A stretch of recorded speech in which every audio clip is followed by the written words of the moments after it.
पिछले 5-7 सालों 10 सालों में काफी शिक्षा पद्धति में बदलाव भी हुए हैं और विकास भी हुए हैं, जिससे कि छात्रों को सरकारी नौकरी की तरफ रुझान थोड़ा सा कम हो।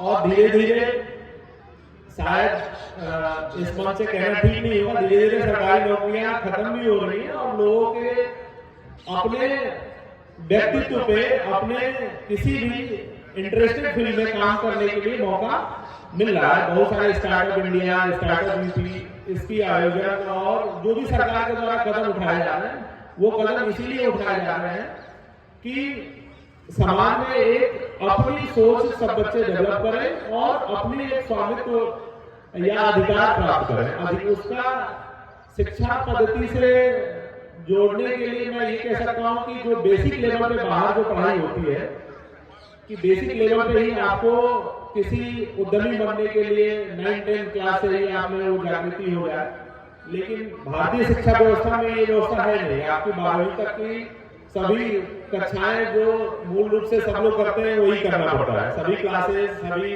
विषय जो पढ़ते हैं वो पूरी सब एक जैसे पढ़ते हैं। उसके बाद से खुला मंच अलग अलग फील्ड में मिलता है। उसके बाद आपके पास आप चुनने का रास्ता समाज से लेकर हो जाता है। जब आप समाज से लेकर सोचना चालू करेंगे तो आपके पास बहुत सारे ऑप्शन, सरकार भी बहुत सारे चीजों को डेवलप कर रही है। जैसे अभी कुछ दिन पहले मैं बात कर रहा था तो 5 लाख रुपीज का जो लोन मिल रहा है गवर्नमेंट की तरफ से, काफी युवाओं को गांव में, ग्रामीण क्षेत्र में लोगों को पता नहीं होगा। बिल्कुल बिना किसी इंटरेस्ट फ्री 5 साल के लिए गवर्नमेंट लोन दे रही है। तो इस क्षेत्र में लोग जाएं और धीरे धीरे लोगों को सरकारी नौकरियों के प्रति अपना रुझान कम करना पड़ेगा, क्योंकि जब तक सरकारी नौकरी किस लिए करना चाहते हैं, सरकारी नौकरी, और ये मैं बहुत जिम्मेदारी के साथ करना चाहता हूँ, कह रहा हूँ कि सरकारी नौकरी का केवल एकमात्र मकसद रहता है लोगों का कि उनको काम न करना पड़े और कार्य से ज्यादा पैसा मिले। तो इस मुद्दे पे भी लोगों को मैं बात करता हूँ कि अगर आप मेहनत करना चाहते हैं और आप किसी और फील्ड में अच्छा काम करना चाहते हैं, आपको अवैध तरीके से पैसा नहीं कमाना है, आपको अपने मेहनत के बल पर पैसा कमाना है, तो गवर्नमेंट इसके लिए बहुत सारे सेक्टर में व्यवस्था कर रही है। आप धीरे धीरे लोगों से संपर्क आते हुए, सरकारी योजनाओं को जानते हुए आप सीख सकते हैं, जान सकते हैं कि कहाँ हमारे लिए और हमारे क्षेत्र में, जिस क्षेत्र में मैं अच्छा करना चाहता हूँ, उसकी सुविधा कहाँ से प्राप्त हो सकती है और कैसे मैं सुविधा ले सकता हूँ। गवर्नमेंट इससे बहुत ज्यादा इस पिछले 2-4-5 सालों में फोकस भी कर रही है कि अपने क्षेत्र में उद्यमी बने, अपने फील्ड में काम करें और कुछ रोजगार सृजन करने का कार्य करें। बहुत बढ़िया। मैं थोड़ा सा एक गंभीर मुद्दे की तरफ ले सकता हूँ आपको। होता क्या है कि हमारा बेटा पता चला कि वहां पहुंचा है तैयारी IIT करने के लिए, कहीं और पहुंच गया है, माँ बाप यहाँ गाँव में अकेले हैं। अब घर का चिराग अकेला होने के बावजूद पर इतना प्रेशर आया कि उसने पास नहीं किया, उसने वो पास आउट नहीं कर पाया। तब उसके बाद वो कैसा दबाव बनता है कि वो वहां आत्महत्या इकलौता चिराग कर लेता है।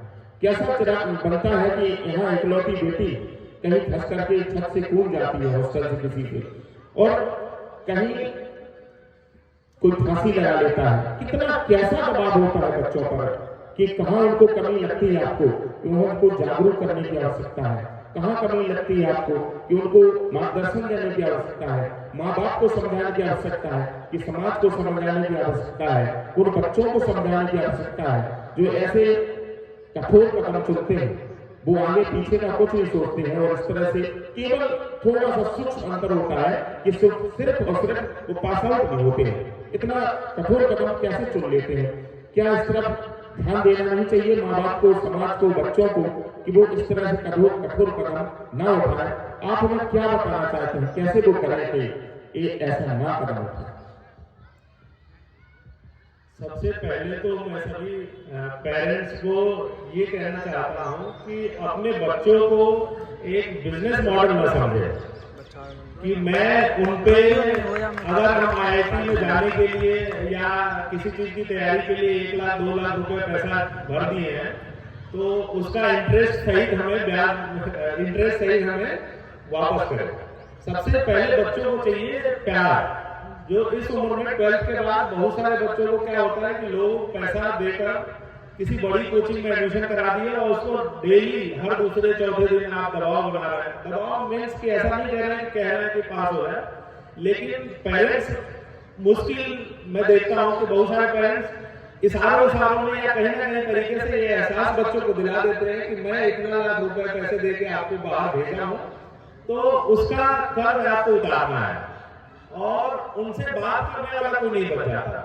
सबसे पहले तो मैं सभी पेरेंट्स को और बच्चों को भी ये कहना चाहता हूँ कि पेरेंट्स आप बच्चे जब बाहर जाते हैं पढ़ने के लिए तो उनसे शाम को 1 घंटे 2 घंटे उनसे प्यार मोहब्बत की बातें कीजिए, घर परिवार की बातें कीजिए।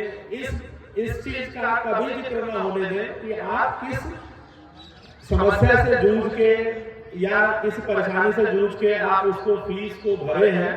ये ठीक है, आपने भरा है, ये अच्छी बात है कि कोई पेरेंट ये इच्छा जाहिर करता है। अगर आप भर पा रहे हैं तो भरें। तो इस चीज को बच्चों को एहसास नहीं दिलाना चाहिए किसी भी पेरेंट्स को कि मैं इतना पैसा भर दिया हूँ या ऐसा कर दिया हूँ। तो उस चीज को लेकर बच्चे काफी भावुकता के साथ पेश आते हैं कि मेरे पेरेंट्स ने मुझे इतना पैसा जमा कर दिया है तो मुझे इसका चुकाना है, और दिन रात उस चीज को पूछते हुए वो स्थिति आ जाती है एक दिन की अगर वो सफल न हुए तो वो गलत कदम उठाने को मजबूर हो जाते हैं। तो सबसे पहले इसमें पेरेंट्स का ही सबसे ज्यादा दोष है, बच्चों का बहुत ज्यादा दोष है नहीं। एक तो अपने सामाजिक स्तर ऊंचा करने का भी एक साधन हो गया है कि हमारा बच्चा ये बन गया है, IIT में चला गया है तो मेरा सामाजिक स्तर ऊंचा हो गया। 4 लोग से मैं कहूंगा कि मेरा IIT में चला गया है या मेरा बेटा SDM बन गया है या मेरा बेटा IAS अधिकारी बन गया है, तो इस चीज का बच्चों को बहुत ज्यादा दबाव पड़ता है। तो मैं सभी पेरेंट्स से यही आग्रह करता हूँ कि बच्चों को एक बिजनेस मॉडल की तरह न देखें, बच्चों को शिक्षित बनाएं। शिक्षा ठीक है, शिक्षा ग्रहण कर रहे हैं, लेकिन शिक्षित होना बहुत जरूरी है। तो शिक्षित बनाए उन्हें और उन्हें इस बात का बिल्कुल एहसास न होने दें कि आप किस स्थिति से आकर, क्योंकि स्थिति के कारण मुझे नहीं लगता कि आप अपनी स्थिति का एहसास अगर बच्चों को कराते हैं तो बहुत ज्यादा आगे सफल हो पाते हैं। बच्चों में अगर प्रतिभा है तो वो किसी भी स्थिति में सफल हो जाएंगे, और कितनी भी सुविधाएं आप प्रोवाइड कर दीजिए, अगर उसमें प्रतिभा नहीं है तो वो सफल नहीं होगा। तो इसलिए सभी पेरेंट्स से यही है कि आप उसको प्यार मोहब्बत से बात करें, प्यार भरी बातें सुबह शाम करें। शिक्षा से रिलेटेड अगर वो गया है, उसमें प्रतिभा है तो वो कर सकता है तो कर लेगा, नहीं कर सकता है तो किसी और फील्ड में उसको प्रोत्साहित करें। कि अलग बहुत सारे फील्ड है कि 12वीं तक और ग्रेजुएशन तक की जो उम्र होती है वो अभी नामात्र की कोई उम्र नहीं होती, उसके बाद सफलता के बहुत सारे आयाम है। जैसे बच्चों को मैं एग्जाम्पल देते रहता हूँ कि US के राष्ट्रपति बराक ओबामा जब बने तो 45 ईयर्स की एज में बने, 45 साल की एज में बने, और वो रिटायर हो गए, अभी अपना बिजनेस चला रहे हैं वहां पे। और दूसरी बात, जब ये जो बिडेन जब राष्ट्रपति बने US के तो वो 84 ईयर्स की एज में बने। तो किसी भी सफलता के लिए कोई एज निर्धारित नहीं है। अगर आप ग्रेजुएशन का जरूरी नहीं है कि आप IIT में नहीं जा पाए तो आप कुछ नहीं कर पाएंगे, आप किसी बड़े इंजीनियरिंग कॉलेज में नहीं जा पाए तो आप कुछ नहीं कर पाएंगे। अगर आपकी प्रतिभा है, आप में प्रतिभा है तो आप कहीं भी बैठ के किसी भी क्षेत्र में आप अच्छे आयाम हासिल कर सकते हैं। और इस बात की सबसे ज्यादा जरूरी समझने की है पेरेंट्स को कि हमारा बच्चा किसी भी क्षेत्र में, अलग अलग क्षेत्र में आगे जा सकता है। उसका सबसे पहला सहयोग उनके पेरेंट्स को चाहिए। हमेशा प्यार मोहब्बत से बात करें, क्योंकि बच्चों को बाहर जब जाते हैं तो उनको प्यार की सबसे ज्यादा जरूरत होती है। तो वो प्यार आपको घर की तरफ से अगर प्रोवाइड हो, उनकी जो भी चीजें हैं ऐसा माहौल घर में बनाए कि वो बच्चे हर एक बात अपने पेरेंट्स या किसी न किसी परिवार के सदस्य हर चीज को शेयर कर पाए। बहुत सारे बच्चे बाहर चले जाते हैं तो बहुत सारी चीजों को वो साझा नहीं कर पाते हैं, जो गलतियां होती हैं, जो कमियां होती हैं, जो अच्छाइयां होती हैं, घरों में साझा नहीं कर पाते। तो ऐसा घरों में माहौल बनाइए कि बच्चे हर चीज को, हर बात को अपने घर में किसी न किसी सदस्य से, अपने दोस्त से या किसी से भी, जिसको लगता हो कि मैं इसे साझा कर दूंगा तो मेरी प्राइवेसी भी हेल्प पर नहीं होगी और मैं अपने जो दायित्व बोध है उसको थोड़ा सा हल्का महसूस करूंगा। तो ऐसा वातावरण सभी पेरेंट्स को अपने घर में बनाना चाहिए कि बच्चे हर बात को, हर चीज को इजीली शेयर करें और उसको शेयर करने से अपने आप को हल्का महसूस करें। जी। होता क्या है कि हमारे घर के माँ बाप तमाम प्रयास करने के बावजूद बहुत जोड़ जोड़ करके रुपया जब बच्चे को देते हैं, बच्चे बाहर जाते हैं तैयारी करने के लिए, पढ़ाई करने के लिए, और जब शहर की तरफ जाते हैं तो माँ बाप करते क्या है कि जमीन भी अपनी गिरवी रख देते हैं, कोई बेच देते हैं, कोई माँ की कंगना रख देता है गिरवी, कोई किसी तरह से। बच्चों को कभी कभी कोई माँ बाप नहीं भी बताते हैं, ये भी होता है। लेकिन वहां जाकर के शहर की तरफ जाकर के बच्चे इस सोशल मीडिया को चकाचौंध में या शहर के वातावरण के चकाचौंध में वो भटक जाते हैं राह से, क्योंकि माँ बाप तो बहुत कुछ देते हैं बच्चों को। हमारे तकदीर के छेद जो अपने बयान में पहले उस शख्सियत को पिता कहते हैं। पिता तो हर उम्मीद रखता है अपने बालक से, अपने बेटे से, ये जाकर के बहुत हमारा नाम रोशन करेगा, तब वो जो जोड़ कर देते हैं। और वो बच्चे वहां जाकर के शहर की तरफ जाकर के भटक जाते हैं, अपनी राह से विमुख हो जाते हैं। तो वो कैसे अपनी राह पर लौटे या कैसे अपनी राह से ना भटके, आप उनके लिए क्या कहना चाहते हैं, क्या उन्हें सूत्र देना चाहते हैं जिससे वो चकाचौंध में ना खोएं? उसका सबसे अच्छा सूत्र ये है कि आप बच्चे अगर पढ़ने जाते हैं तो सोशल मीडिया और जितने प्लेटफॉर्म हैं उससे कम से कम दूर रहें। और जो बच्चे जैसे घर की स्थिति को थोड़ा बहुत अगर समझ भी पा रहे हैं तो समझे, अगर नहीं समझ पा रहे तो कुछ अपने जीवन में सुधार के लिए कार्य करें, क्योंकि छोटी मोटी चकाचौंध वो अलग अलग क्षेत्र में जो बच्चे जा रहे हैं उन पर निर्भर करता है कि कैसे क्या चीज करना चाहते हैं। बहुत सारे बच्चों का ये होता है कि मैं शॉर्टकट तरीके से फेमस हो जाऊं या शॉर्टकट तरीके से कुछ ऐसा अप्लाई करूं जिससे मेरे पास बहुत पैसा हो जाए। तो उन सभी बच्चों को मैं ये कहना चाहता हूँ, इस पर बहुत ज्यादा विषय, बहुत सारी बातें हुई हैं, बहुत सारा मैं चीजें मैं कह भी नहीं पा रहा हूँ इस स्टेज से, लेकिन बच्चों को एक अपने जीवन को सफल बनाने का दायित्व बोध जरूर होना चाहिए कि वो अपने जीवन को सफल कैसे बनाए। और हर समय दूसरों को देखकर जो अपनी योजनाओं को या अपने जो भी लक्ष्य को बनाने की कोशिश करते हैं उसमें वो धीरे धीरे फंसते जाते हैं। तो सभी बच्चों से ये आग्रह है कि वो अपना कोई लक्ष्य बनाए, अपने परिवार को, जैसे आपने बताया कि घर के लोगों ने गिरवी रख के बहुत सारी चीजें इधर उधर लीज पे रख के बच्चों को पढ़ने के लिए भेजते हैं, तो वो ठीक है, तो वो उनका कर्तव्य है कि अपने बच्चों को पढ़ाने के लिए भेज रहे हैं, तो वो उनका कर्तव्य है। इस पे बच्चों को भी बहुत ज्यादा प्रेशर नहीं लेना चाहिए, लेकिन ये भी उनको समझना चाहिए कि हमारे पेरेंट्स किस स्थिति में है और हमें कुछ किसी ना किसी फील्ड में कुछ अच्छा ऐसा करके दिखाएं कि उनके जो भी आर्थिक रूप से जो कमजोर हुए हैं हमें पढ़ाने लिखाने को लेकर, उसमें उनको कभी मायूसी महसूस न हो। तो इसके लिए बच्चों को एक हम शिक्षा ही दे सकते हैं, शिक्षा अलग अलग आयामों में शिक्षित कर ये सब कर सकते हैं कि सोशल मीडिया से थोड़ा सा कम दूर रहे और अपने लक्ष्य के प्रति फोकस हो।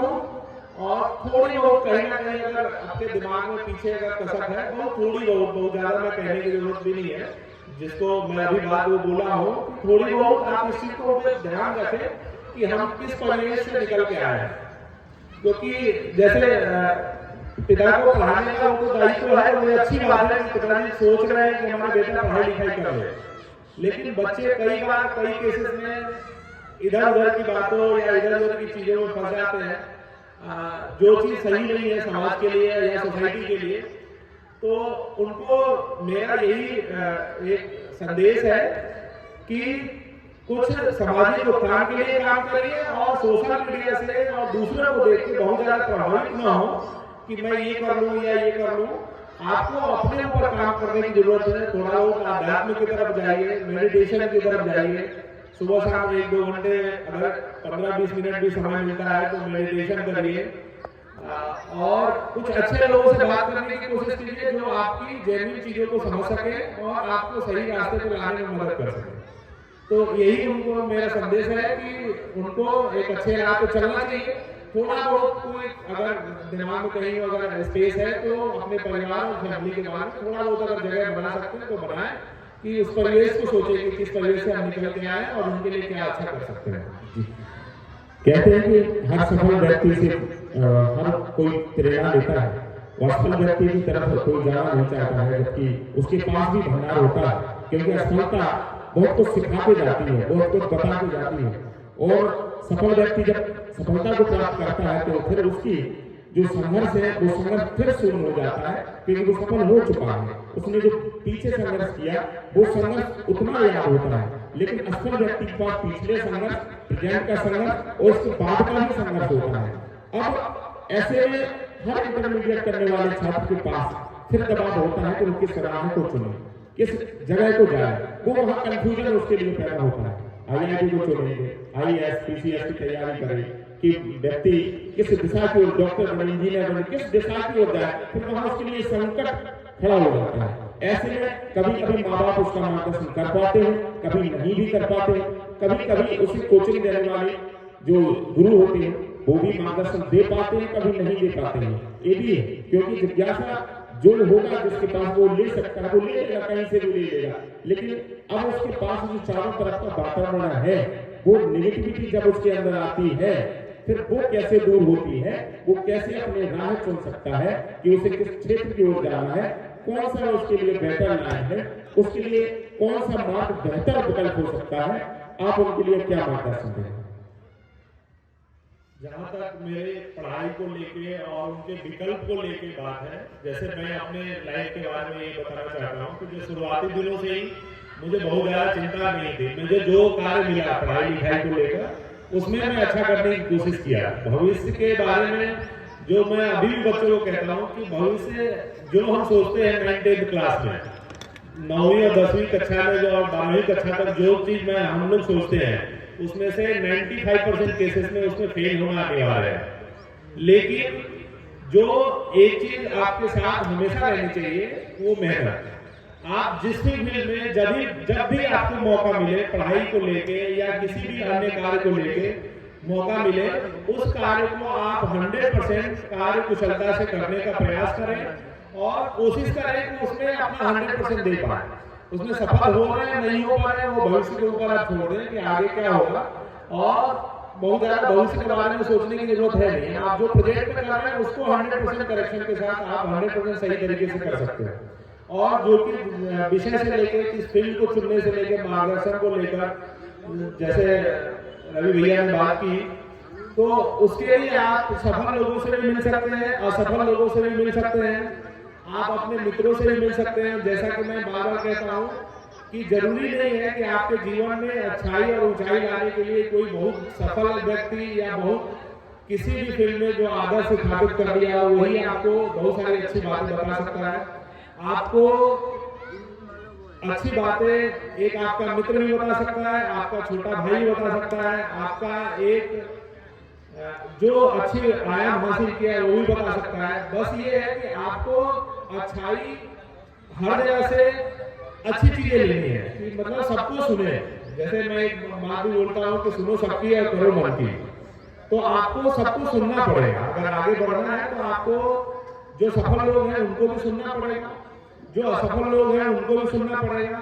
उसमें आपको क्या लग रहा है कि मैं इस क्षेत्र में या इस फील्ड में आगे बढ़ने के लिए जो मैं कार्य कर रहा हूँ वो उचित है या उतनी जो मेहनत है वो सफलता के लिए जरूरी है या उससे और ज्यादा मेहनत करना पड़ेगा, उसको लेके आपको विचार करनी है। क्योंकि इंटर के बाद और ग्रेजुएशन के बाद ये विचार करने योग्य छात्र हो जाते हैं कि किसी विषय पर अपनी राय रख सके, और उस राय के लिए जरूरी नहीं कि आप सफल लोगों से ही बात करें, असफल लोगों से भी बात कर सकते हैं, और उसको अपने अंदर कितनी चीजें आप उतार सकते हैं और क्या क्या अच्छा कर सकते हैं वो आपको विचार करना है। वो भी अध्यात्म के माध्यम से या मेडिटेशन के माध्यम से, या अपने कार्य को देखकर कि मैं जितना कार्य कर रहा हूँ उसमें वो उचित है या संपूर्ण है कि नहीं इस क्षेत्र में सफल होने के लिए।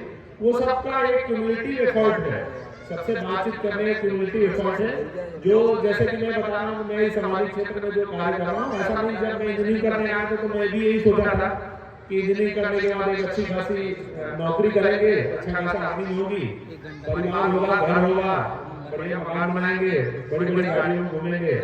लेकिन वो सामाजिक परिवेश और अपनी अपनी जैसे सोच समझ बढ़ते जाती है, आपको अलग अलग अपने इंटरेस्ट फील्ड में जो भी उत्सुकता है उसके प्रति एक आपको इच्छा जागृत होने लगती है और उसके प्रति आप काम करने लगते हैं। तो वो समय लगता है चीजों को समझने में। एक कोई ऐसा पिन पॉइंटेड नहीं है कि मैं ये बता दूं कि आप इनसे बात कर लीजिए, ऐसे लोगों से बात कर लीजिए तो आप सफल होंगे। आपको उस सफलता के राह में हजारों सैकड़ों लोग मिलेंगे जो अलग अलग आपको विचार व्यक्त करेंगे, अलग अलग चीजें बताएंगे, अलग अलग तरीके बताएंगे, लेकिन वो तरीका वो आपको सोचना है कि मैं किस तरीके को अप्लाई करूं या मेरी कितनी क्षमता है इस फील्ड में जाने के लिए। वो आपको तय करना है कि किस तरीके से मैं जाऊं और अपने सामर्थ्य अनुसार किस फील्ड को चुनूं।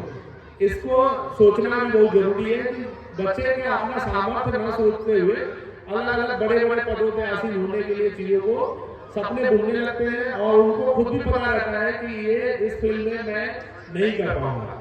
तो अपनी जो भी राह चुनना है उस राह को चुनते समय बहुत ही सजग रहें, कम से कम सैकड़ों लोगों से बात करें आप और उसमें से क्रक्स निकाल के एक चीज को निष्कर्ष पे निकले कि मैं किस क्षेत्र में अच्छा कर सकता हूँ और क्या करना चाहता हूँ, मुझे क्या क्या जरूरतें हैं। वैसे लोग धीरे धीरे मिलने लगते हैं, वैसी जगह मिल जाती है।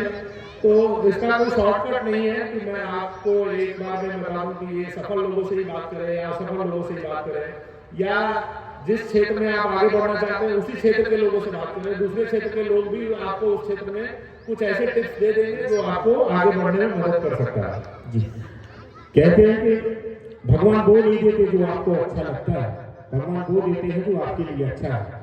और मैं छोटा सा एक प्रश्न करना चाहता हूँ, आपके नजरिए से जानना चाहता हूँ कि आपके नजरिए से सफलता क्या है और असफलता क्या है। आप अपने नजरिए से बताइए। इसको अभी पिछले बातों में मैं इस बात का जिक्र कर चुका हूँ कि मेरे नजरिए से सफलता केवल हैप्पीनेस है, खुशी। आप जो भी कार्य कर रहे हैं उसमें अगर आप खुश हैं, तो इसका मतलब आप सफल हैं। क्योंकि आर्थिक सफलता या सामाजिक सफलता इसके कोई लिमिटेशंस नहीं है। उसमें आर्थिक आपके पास कितना भी पैसा हो सकता है, उसकी कोई लिमिट नहीं है। आप पैसा कमाते जाइए और कमाने का मन करेगा, लेकिन आपके खुशी की एक क्षमता है, आप किस चीज में खुश रह पा रहे हैं। तो आप जिस चीज में खुश रह पा रहे हैं उस कार्य को निष्ठावान तरीके से करिए और 100% आप हमेशा खुश रहेंगे। अगर खुश रहने के लिए अगर आप कार्य कर रहे हैं तो आपका जीवन बिल्कुल स्वस्थ और जागरूक या स्वस्थ कि समाज में एक आयाम भी स्थापित करेगा। तो आप अपनी हैप्पीनेस के लिए काम करिए, समाज को देख के, पैसे को देख के और आर्थिक चीजों को देख के, बहुत सारी चीजों को देख के आपको अपना जीवन नहीं खराब करना है। तो आपको अपना जीवन बनाना है। जिस चीज में आपको मन लग रहा है उस चीज में आप काम करिए, चाहे आपके परिवार के लोग, चाहे आपके पड़ोसी, चाहे आपके समाज के लोग कुछ भी करते रहे, लेकिन अगर आप किसी कार्य करने में खुश हैं, हैप्पी हैं, तो दैट डजंट मैटर कि what people thinks about you. जी, मैं दो तीन प्रश्न और आपसे करूंगा, इसके बाद अब ये सत्र समाप्त होगा। मैं सीधा आपसे पूछना चाहता हूँ कि एक अपने सफलता का झंडा कहीं गाड़ा होगा, निश्चित रूप से अपने अंतर्मन में कोई सफलता का झंडा वहां लहराता होगा। तो मैं आपसे जानना चाहता हूँ, आपने अपने लिए क्या वो कीर्तिमान चुना है, क्या वो स्थान चुना है, क्या वो मंजिल चुनी है जहाँ तक आप पहुंचना चाहते हैं। आपके बारे में जानना चाहते हैं। तो बहुत से यहाँ पे जिज्ञासु लोग बैठे हैं, वो भी जानना चाहते हैं कि जो हमें प्रेरणा दे रहा है व्यक्ति यहाँ बैठा हुआ ब्रजेश सर, जो यहाँ हमें बातें बता रहा है कि कैसे चलना चाहिए, कैसी राहें मिलेंगी, ये सब चीजों को पीछे खेलते हुए आप कहाँ तक पहुंचना चाहते हैं, ये लोग जानना चाहते हैं। आपकी सोच क्या है, आपका कीर्तिमान का झंडा कहाँ है, आप सफलता का झंडा कहाँ लहराना चाहते हैं, वो आपका अंतिम पड़ाव होगा, वहां आपको व्यक्तिगत खुशी मिलेगी। आप यहाँ रुक जाके फिर रुक जाएंगे कि अब हम यहाँ पहुंच गए और हमें अब खुशी है, अब मैं यहाँ से कुछ भी कर सकता हूँ। वो बताओ। इसमें जो पहले हम लोग इस कार्य का शुरुआत किए थे, तो सबसे पहले दिन से और आज तक मैं यही सोच रहा हूँ कि ग्रामीण क्षेत्र या किसी भी क्षेत्र का कोई भी ऐसा छात्र जो किसी भी यूनिवर्सिटी, किसी भी कॉलेज बाहर पढ़ाई करना चाहता है, अपने देश से बाहर पढ़ाई करना चाहता है, या किसी भी यूनिवर्सिटी या किसी भी कॉलेज में पढ़ाई करना चाहता है, तो उसके लिए उसके एक ऐसा आयाम स्थापित हो, आर्थिक सहयोग, आर्थिक अड़चने न आए। तो उसके लिए मैं ये भी चाहता हूँ कि एक ऐसा बुंदेलखंड क्षेत्र में एक ऐसा विद्यालय या विश्वविद्यालय हो जहाँ से निःशुल्क, बिल्कुल 1 रुपया, और उसमें ऐसी शिक्षा मिले कि जो वर्ल्ड में एक आयाम स्थापित करे। और एक इस छोटे जगह में जब तक कोई निचला तबका शिक्षा के स्तर को अपने नहीं बढ़ाएगा, जब तक चारों तरफ के लोग शिक्षित नहीं होंगे, किसी भी तरीके से शिक्षित हो, उनको शिक्षा आ रहे हैं, जो भी आर्थिक चीजें हैं वो उनके बीच में नहीं आनी चाहिए। तो मेरी सफलता का यही है कि मेरे आसपास जिससे मैं बात करूं, जिससे मैं मिलूं, उसमें कभी ये सुनने को नहीं आए कि पैसे के अभाव में ये अशिक्षित रह गए, या पैसे के अभाव में किसी भी क्षेत्र में आगे बढ़ने में संभव नहीं हो पाया। उन सभी बच्चों से मेरी यही अपेक्षा है कि आर्थिक अभाव जो है शिक्षा के क्षेत्र में बिल्कुल नहीं आना चाहिए। कि शिक्षा एक ऐसी चीज है कि ग्रामीण क्षेत्र में विद्यालय बहुत सारे खुल गए, छोटे छोटे विद्यालय, और गवर्नमेंट के द्वारा बहुत सारी चीजें चल रही हैं, लेकिन वो उत्कृष्ट चीजें सरकारी चीजों में नहीं मिल पा रही है। तो उस चीजों को हम लोग सोच रहे हैं कि आने वाले 10 साल 15 साल में एक ऐसी स्थिति पैदा हो जहां सभी को एक उच्च शिक्षा ग्रहण करने के लिए कोई आर्थिक कठिनाई ना आए। तो इसके लिए हम लोग कार्य आने वाले समय में भी करेंगे कि जो भी आयाम स्थापित करना चाहते हैं, कोई भी छात्र चाहे किसी भी वर्ग का हो, चाहे कितनी भी अवसादपूर्ण जिंदगी जी रहा हो, अगर वो शिक्षा ग्रहण करना चाहता है तो उसको आर्थिक रूप से कोई भी कठिनाई नहीं आनी चाहिए। जी, और यहाँ पर बहुत से छात्र आपको सुन रहे हैं, बैठे हुए हैं, जो आपसे प्रेरणा ले रहे हैं, मार्गदर्शन आपका ले रहे हैं। यहाँ में छात्र जो उपस्थित हैं, जिनके अंदर जिज्ञासा अगर उत्पन्न हो रही हो आपसे कोई भी क्वेश्चन करने के लिए, तो उन छात्रों को मैं आमंत्रित करता हूँ माइक के माध्यम से कि वो अपना प्रश्न सर से पूछ सकता है। पढ़ाई से संबंधित, शिक्षा क्षेत्र से संबंधित कोई भी प्रश्न जो आपके अंदर हो और आपको जवाब ना मिल रहा हो, तो आप सर यहाँ बैठे हुए हैं, आप पूछ सकते हैं। कोई भी माइक उन तक पहुंचा दे बच्चों तक, ताकि वो कोई भी प्रश्न पूछे सर से। आसिफ भैया माइक बच्चों तक पहुंचा दें, कोई एक माइक, ताकि बच्चे अपना प्रश्न पूछने, उनके अंदर जो जिज्ञासा हो, या कोई नहीं पूछना चाहता है तो हाथ हिला के मुझे नहीं पूछना है, तो मैं सत्र को विराम दूं।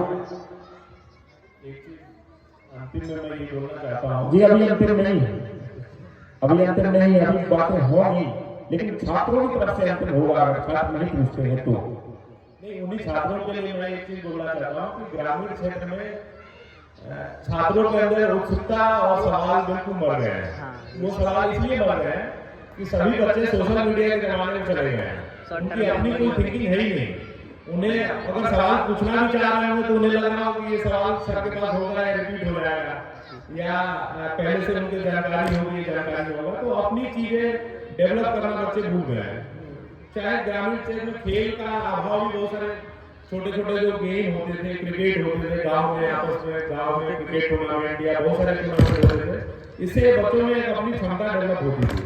अब क्या है, सोशल मीडिया में दिन भर 24 घंटे लेके रील स्क्रॉल कर रहे हैं, घंटों घंटों व्यस्त कर रहे हैं, 1.5 GB 2-2 GB डेटा एक घंटे में निकल दे रहा है, तो उनके अंदर सवाल खत्म हो गया, बिल्कुल सोचने की क्षमता खत्म हो गया है। तो पेरेंट्स से मैं जितने लोग यहाँ पे बैठे हैं उनसे यही आग्रह करूंगा कि कम से कम इंटर कॉलेज तक, 12वीं तक बच्चों को मोबाइल फोन से जितना दूर हो सके उतना दूर रखें। जैसे मैं अभी विश्व पुस्तक मेला वहाँ प्रगति मैदान में दिल्ली में लगा हुआ है, मैं पिछले 4-5 साल से लगातार जाता हूँ, लगभग 5-6 हज़ार रुपए की किताबें खरीद के लाता हूँ। तो मेरा ये भी अनुरोध है कि घरों में जो छोटे छोटे घर या कितनी भी आर्थिक मजबूरी हो, आप 2-4 पत्रिकाएं, न्यूज़पेपर, किताबें, 1-2 किताबें घरों में पढ़ी होनी चाहिए। तो सब लोग बच्चे पढ़ी रहेगी तो धीरे धीरे जो छोटे बच्चे हैं वो देखते कुछ ना कुछ पढ़ना स्टार्ट कर देंगे। बड़े बड़े अच्छे घरों में, अच्छे आर्थिक रूप से संपन्न लोगों के घरों में मैं पत्रिकाएं और किताबें बहुत कम देखता हूँ। तो अगर टेबल पे आपको 2-4 पत्रिकाएं, 2-4 किताबें बचपन से ही बच्चों के सामने पढ़ी हो, तो उनमें शिक्षा के प्रति उत्सुकता अपने आप जागृत हो जाएगी। अभी क्या है कि बचपन से ही बच्चों को मोबाइल दिखाया जाता है, खाना खाते समय मोबाइल दिखाइए, और या कोई भी कार्य करना है, अपने कार्य करना है, बच्चों को व्यस्त रखना है तो मोबाइल दे दिया, बच्चे रील देख रहे हैं, अपना व्यस्त है। तो आप उनके हाथ में किताबें दीजिए। अच्छी अच्छी चित्रकला की बहुत सारी किताबें आती हैं जो आप पुस्तक मेला में सर्च भी कर सकते हैं। साइकिल पत्रिका एक आती है छोटे बच्चों के लिए, उसमें चित्र के माध्यम से बहुत सारी स्टोरी समझाई होती है, तो वो भी सबके घरों में होनी चाहिए। बहुत सस्ती आती है, 100-150 रुपए की आती है, इसमें बहुत कीमत भी ज्यादा नहीं है, मोबाइल से बहुत सस्ता है। तो आप कोशिश करिए कि अपने टेबल पे कुछ किताबें रखिए जो छोटे बच्चे देखते देखते धीरे धीरे 2-4-5 सालों में उसको पढ़ना प्रारंभ कर देंगे, उसी से सीखेंगे। तो मोबाइल से दूर कम से कम 12वीं कक्षा तक तो बच्चों को जितना हो सके मोबाइल से दूर रखिए जी। और मैं अंतिम प्रश्न आपसे करना चाहता हूँ। मैं प्रश्न ये करना चाहता हूँ कि हम लगातार देख रहे हैं कि सामाजिक क्षेत्र में शिक्षा की पद्धति कैसे जागृत हो, कैसे, क्योंकि देख रहे हैं कि जो बड़ा व्यक्ति है वो लगातार बड़ा हो रहा है, जो गरीब लोग हैं वो लगातार नीचे की तरफ जा रहे हैं और गरीब होते जा रहे हैं, जो बड़े हैं वो और बड़े होते जा रहे हैं। ये जो खाई बन रही है वो नुकसानदेह है समाज के लिए, नुकसानदेह है हमारे लिए, हम सब के लिए नुकसानदेह है। तो इसे आप कैसे मेंटेन करेंगे, कैसे बताएंगे बच्चों को कि सामाजिक परिक्षेत्र में सामाजिक चेतना कैसे जागृत हो कि लोग पढ़ने के लिए लायक हो, पढ़ने के लिए तैयार हो, पढ़ने के लिए आगे बढ़े। और शिक्षा वो चीज है जो हमें बहुत आगे पहुंचा सकती है। ये कैसे उनके अंदर जागृति आए, समाज के क्षेत्र में कैसे ये जागृति आए कि शिक्षा हमारे लिए अत्यंत आवश्यक है। हर व्यक्ति को पढ़ना चाहिए, चाहे वो गरीब हो चाहे वो बड़ा हो, उसके अंदर सारी खाई एक पाठ दी जाए और उन्हें बताया जाए कि शिक्षा उनके लिए कितनी आवश्यक है। बताइए। जैसे आर्थिक खामियों की बात कर रहे हैं तो इसमें बहुत हद तक सरकार का योगदान होता है कि इसको परिपूर्ण करे, लेकिन एक समाज के तौर पे हमारी एक जिम्मेदारी होती है। जैसे डॉक्टर भीमराव अम्बेडकर साहब कहते थे, उनके बारे में मैं बहुत सारी चीजें पढ़ा हूँ, तो वो यही कहते थे कि अगर उनके समाज का कोई भी एक व्यक्ति आगे बढ़ जाता है, किसी भी क्षेत्र में नए आयाम स्थापित कर लेता है, तो वो अगर अपने जैसे 10 लोगों को केवल अपने पूरे जीवन काल में केवल 10 लोगों को आगे बढ़ाना, अपने ही समाज से केवल 10 लोगों को अगर आगे बढ़ाने का काम करता है तो समाज अपने आप धीरे धीरे आगे बढ़ेगा। तो इसमें सबका सहयोग, जैसे जो मैं बात बोल रहा हूँ कि सबको अपने लिए नहीं सोचना है, अपने आसपास की नजर रखनी है कि अगर आप ऊंचे पद पर आसीन हो गए हैं तो हम जिस गांव में रह रहे हैं वहां आसपास के लोगों में शिक्षा का स्तर को बढ़ाने के लिए मैं क्या कर रहा हूँ। तो उसमें एक सामाजिक और समाज और सरकार दोनों के सहयोग से ये खाई को पाई जा सकती है। और उसमें सबसे ज्यादा सहयोग समाज का ही होता है कि अपने आसपास कैसा परिवेश आप पैदा कर रहे हैं कि जिससे शिक्षा को लेकर बच्चे उत्साहित हों। जैसे मैं ये बोला कि आप 1-2 किताब जरूर खरीदिए, महीने 2 महीने में अगर खरीद सकते हैं तो अगर आपके पास पैसा है तो 1-2 किताब जरूर खरीदिए, क्योंकि इसमें सामाजिक बदलाव तभी आएगा जब जो आर्थिक रूप से संपन्न हो गए हैं अपने आसपास के लोगों को शिक्षा का स्तर सुधारने के लिए कुछ ना कुछ काम करें, क्योंकि हर चीज सरकार प्रोवाइड करके नहीं देगी। तो आप जो आर्थिक रूप से संपन्न लोग हैं मेरे से यही आशा है कि अपने आसपास के एक बच्चे के अगर आप भला कर सकते हैं तो आप करिए, चाहे जिस रूप में। जरूरी नहीं कि आप आर्थिक रूप से भलाई करें, आप उसको मोटिवेट भी कर सकते हैं कि आप इस क्षेत्र में अच्छा कर सकते हो या पढ़ाई के क्षेत्र में अच्छा कर सकते हो। आप अगर किसी पड़ोसी के बच्चे को आप आधे घंटे शाम को बैठा के ये समझा पा रहे हैं कि आप जिस क्षेत्र में आप आगे बढ़े हैं उस क्षेत्र में वो आगे जा सकते हैं और उनको मैं कैसे मोटिवेट कर सकता हूँ, तो ये बहुत जरूरी है कि अपने आसपास के लोग 1-2 लोगों का सहयोग करें, शिक्षा के क्षेत्र में आगे बढ़ाने का प्रयास करें। ऐसे ही इस खाई को पाई जा सकती है और उसमें सरकार का भी महत्वपूर्ण योगदान होता है कि इसको लेके बहुत सारे कार्यक्रम और योजनाएं जो भी हो सरकार अपना बनाए।